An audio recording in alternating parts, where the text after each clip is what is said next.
Vamos a superar el horror. Petro y la nueva izquierda, de Mario López. Prólogo. Ramón Jimeno.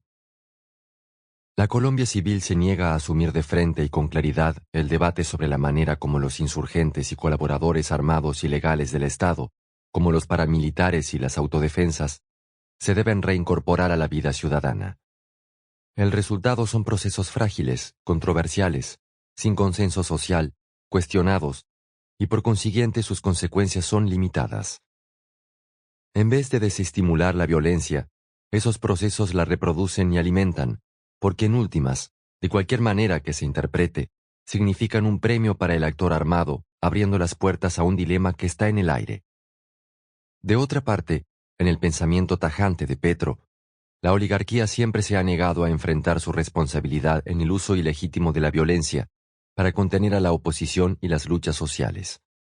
Al establecimiento le ha costado mucho trabajo crear y fortalecer derechos y acciones que le permitan a la oposición actuar sin el riesgo de ser aniquilada o arrasada, como le ocurrió al M-19, a la Unión Patriota y a miles de ciudadanos atropellados por el Estado y sus aliados clandestinos, en especial desde 1978. La prolongada negación del establecimiento para construir canales donde se tracen diferencias entre gobernantes y sectores gobernados descontentos nace en el temor de poner en riesgo las instituciones, que en realidad quiere decir poner en riesgo el status quo del establecimiento.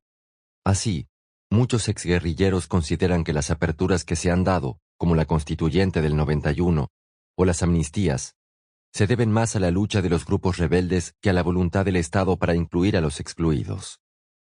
La historia de Petro contribuye a entender esa negación de las élites y a descifrar parte de los dramas nacionales, sobre todo porque la narración que logra Mario López sobre Petro permite conocer las motivaciones y las emociones por las que atraviesa un excluido, que se niega a aceptar que lo dejen por fuera del esfuerzo legítimo por cambiar su entorno, hasta que llega a la rebeldía armada. ¿Por qué lo iban a excluir? ¿Por ser pobre? ¿Por su origen costeño? ¿Porque desentonaba con el molde educacional que le tocó? ¿Por reaccionar en rebeldía frente a los valores y principios que le inculcaban, a todas luces ajenos e inútiles frente al entorno que vivía? ¿Por creer que se puede repartir mejor la riqueza? En el libro Petro contesta esas preguntas, desde el complejo tránsito de las distintas formas de lucha hasta llegar a la legalidad. En ese recorrido, Petro es uno de los pocos sobrevivientes que además se destaca en el escenario público. De hecho, es un dirigente posicionado a pesar de surgir en contravía y de gozar de pocas simpatías en los círculos que dirigen el Curubito. Sin embargo, su figuración no quiere decir que a Petro le conozca el ciudadano que lo admira por su valor, o el que lo detesta por su arrojo, y sin duda el texto permite profundizar en él. Ahora es importante abordar este tipo de ejercicios sobre personas que vienen de la insurgencia, porque ellos despiertan temores y desconfianzas en los voceros de las instituciones, en los generadores de opinión, en los líderes empresariales y, por supuesto, entre las víctimas de las acciones de la guerrilla. Por eso, la realidad es que en Colombia, el perdón, cuando lo piden los rebeldes, suele llegar muy tarde, y el olvido casi nunca se produce. Es una condición difícil de alterar, pues combina el temor del establecimiento frente a los exguerrilleros con el temor a permitir que la oposición actúe con libertad y derechos en la vida institucional.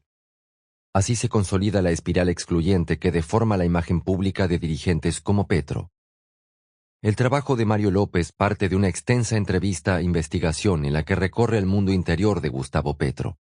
Es una travesía desde sus años de estudiante en Zipaquirá hasta su militancia en el M-19, en una célula de precariedad inconcebible, su paso por la prisión y el aterrizaje en el mundo legal, para convertirse en un líder alternativo que sobresale por la verticalidad de sus planteamientos, que proyecta una vocación de poder poco usual en las filas de la izquierda colombiana.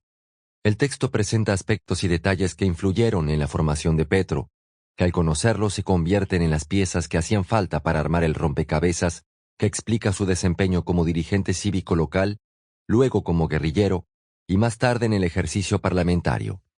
López penetra con una ligera incisión en la memoria de Petro para que el mismo protagonista redescubra los episodios que lo marcaron y los interprete a la luz de los años y de su crecimiento intelectual. En esta narración, el libro provoca varias reflexiones, en especial sobre el uso de la violencia y sobre el tránsito de la ilegalidad. Sample complete. Ready to continue?